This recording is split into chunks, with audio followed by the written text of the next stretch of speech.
Hello বন্ধুরা, কেমন আছেন? আশা করছি খুব ভালোই আছেন। তো চলে আসলাম আবারও একটা নতুন ভিডিও নিয়ে। বন্ধুরা, আজকের ভিডিও বিষয়টা না একটা কমেন্ট বেসিস ভিডিও।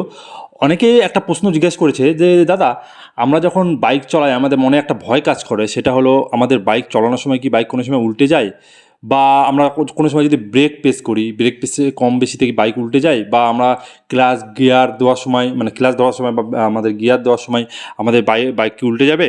তো এরকম একটা কিন্তু ভয় অনেকের মনে কাজ করে, যারা একেবারে নতুন বিগিনার রয়েছে তাদের মনে এই ভয়টা বেশি কাজ করে, এবং উল্টে গেলে কখন উল্টে যেতে পারে সে সব কিছু আজকে এই ভিডিওতে জানতে পারবেন। সেই জন্য বন্ধুরা, ভিডিওটা আপনারা শেষ পর্যন্ত দেখুন, আশা করি আপনাদের পুরোপুরি নলেজ দিতে পারবো। আর এরকম টাইপের আরও ভিডিওর জন্য অবশ্যই চ্যানেলটিকে সাবস্ক্রাইব করে পাশে বেল আইকনে প্রেস করে দিতে একেবারে ভুলবেন না। তো চলুন মেন ভিডিওর দিকে এবার আমরা চলে যাই।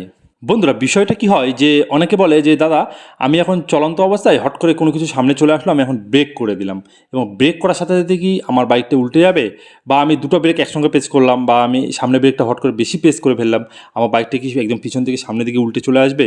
তো এক্ষেত্রে বলবো একেবারে না, বাইকে কোনো সময় এরকম করে উল্টে যায় না। হ্যাঁ, উল্টে যায় কখন সেটা আমি বলছি পরে, তবে আমি বলে দিই বাইক কিন্তু এইভাবে কোনো সময় উল্টে না। হঠাৎ করে আপনার যদি সামনে দিকে ব্রেক প্রেস করে দেন, বাইক কিন্তু সামনে থেকে মানে পিছন থেকে সামনের দিকে এরকম উল্টে পড়ে যায় না। হ্যাঁ, অনেক সময় কী হয়, স্লিপ কেটে যায়, নিচে কিছু থাকলে স্লিপ কেটে যাবে, স্লিপ কেটে আপনারা ধরে নেন সাইডভাবে শেষরে চলে যেতে পারেন বা পড়ে যেতে পারেন, কিন্তু উল্টে কোনো সময় যায় না। এভাবে সেম আপনার যদি পিছন ব্রেকও সেম ওইভাবে প্রেস করেন, আপনার বাইক কিন্তু কোনো সময় ওরকম উল্টে যাবে না। এবার কথা হলো, অনেকে বলে যে দাদা, আমি বাইক চালানোর সময় আমি যদি গিয়ার ফেলি, হ্যাঁ, গিয়ার ফেলা কম বেশি হলে আমার বাইক কি উল্টে যাবে। তো এক্ষেত্রে বলবো না, এই ক্ষেত্রেও কিন্তু আপনার বাইক উল্টে যাবে না।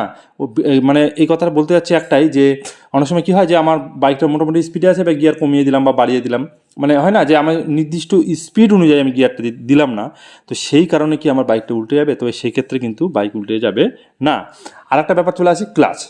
হ্যাঁ, অনেকে বলে যে দাদা, আমরা অ্যাক্সিলেটর করে যদি ক্লাচটা দিয়ে থাকি, এবার অ্যাক্সিলেটর যেহেতু আমার টানা আছে, এক্ষেত্রে কী হবে, আমরা যখন ক্লাচ প্রেস করবো তখন কিন্তু আমাদের গাড়িটা একটা ভাইব্রেশন আওয়াজ হবে বিকট পরিমাণে, ঠিক আছে।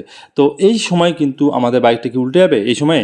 তো এই ক্ষেত্রে বলবো না, বাইক এইভাবে কোনো সময় উল্টে যায় না। এবার ব্যাপার বলি, উল্টে যাবে কখন কখন। উল্টে যাওয়ার যে ভয়টা আছে সেটা হলো, দেখা গেল আপনারা প্রচণ্ড স্পিডে আছেন, এবার হঠাৎ করে একটা বড় বাম্পার চলে আসলো, ঠিক আছে, যাকে আমরা স্পিড ব্রেকার বলে থাকি, তো রাস্তার মধ্যে দেওয়া থাকে না বাম্পারগুলো, তো সেই রকম কিছু চলে আসলো।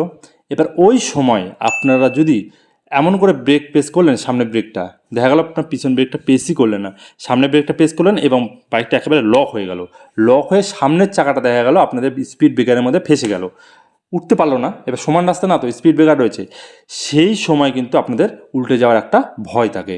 বুঝে গেলাম? বুঝাতে পারলাম? তো তারপরে যে ব্যাপারটা আছে, আপনারা দেখা গেলো একটা উঁচু জায়গায় উঠতে যাচ্ছেন, ঠিক আছে। এইবার এবার জায়গাটা মনে করেন অনেকটা উঁচু আছে, মানে খাড়া, এক কথায় খাড়া জায়গা আছে। এই জায়গাটাতে যদি আপনারা ধরে নেন অনেক স্পিডে আসছেন, আস্তে আস্তে ধরে নেন, মানে এক টানে আপনারা কোনো স্লো টো কিচ্ছু নয়, এক টানে বেরিয়ে গেলেন। যেমন হয় না ফিল্ম শুটিংয়ের সময় দেখেন এক ছাদ থেকে আরেক ছাদে বাইক নিয়ে যায়, মানে অনেক উঁচু জায়গাতে বাইকটা উড়ে যায়, এই রকম ক্ষেত্রে কিন্তু আপনার বাইকটা উঠে যাবে, কিন্তু উল্টে না যাওয়ার মানে উল্টে যাওয়ার চান্সটা অনেক কম থাকে, কিন্তু বাইকটা আপনার তো অনেক উঁচুতে উঠে যাবে যদি আপনারা এরকম স্পিডে দিয়ে একটা উঁচু জায়গাতে চলে যান।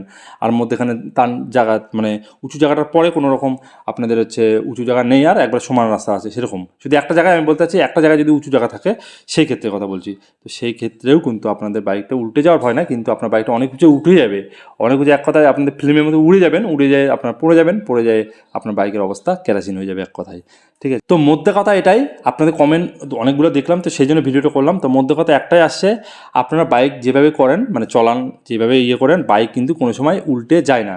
খুব কম দেখা যায় স্পিড ব্রেকারের জন্যই, বা বড় কোনো গর্তের মধ্যে যদি আপনারা পড়েন, এটা বলতে ভুলে গিয়েছিলাম, বড় সড়ো যদি গর্তের মধ্যে আপনারা হঠাৎ করে বাইক চলন্ত অবস্থায় পড়ে গেলেন, দেখা গেলো রাস্তার মধ্যে একটা বড় গর্ত আছে, এবার আপনারা বুঝতে পারেননি, এই সময়েও কিন্তু বাইকটা একটু উল্টে যাওয়ার ভয় থাকে।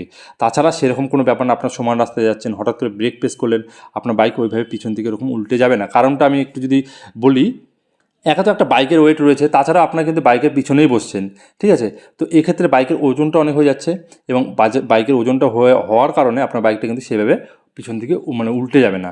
আপনার বাইকের সামনের দিকে যে ফগ রয়েছে, রিং রয়েছে, সেগুলো ভেঙে যেতে পারে, কিন্তু সেরকম উল্টে যাবে না। তো আপনাদের এই ভয়টা যাদের ছিল যে দাদা বাইক উল্টে যাবে নাকি, তো আমি বলে দেবো এই কোনো ভয় নাই, আপনারা যেভাবে চলান শুধু একটু স্পিড ব্রেকার, গর্ত এইসব একটু দেখে চলাবেন, তাছাড়া আপনাদের বাইক উল্টে যাওয়ার কোনো রকম ভয় না। আশা করি এই নলেজটা আপনাদের অনেকেরই কাজে লাগবে। ভিডিওটা অবশ্যই শেয়ার করবেন, যারা নতুন নতুন বাইক চালানো শিখছে, এরকম টাইপের আরও ভিডিওর জন্য অবশ্যই চ্যানেলটিকে সাবস্ক্রাইব করে পাশে বেল আইকনে প্রেস করে দিতে ভুলবেন না। তো চলুন আজকের মধ্যে এতটুকুই, ফিরছি কোনো নতুন ভিডিও নেই, ততক্ষণের জন্য thank you, take care and bye by.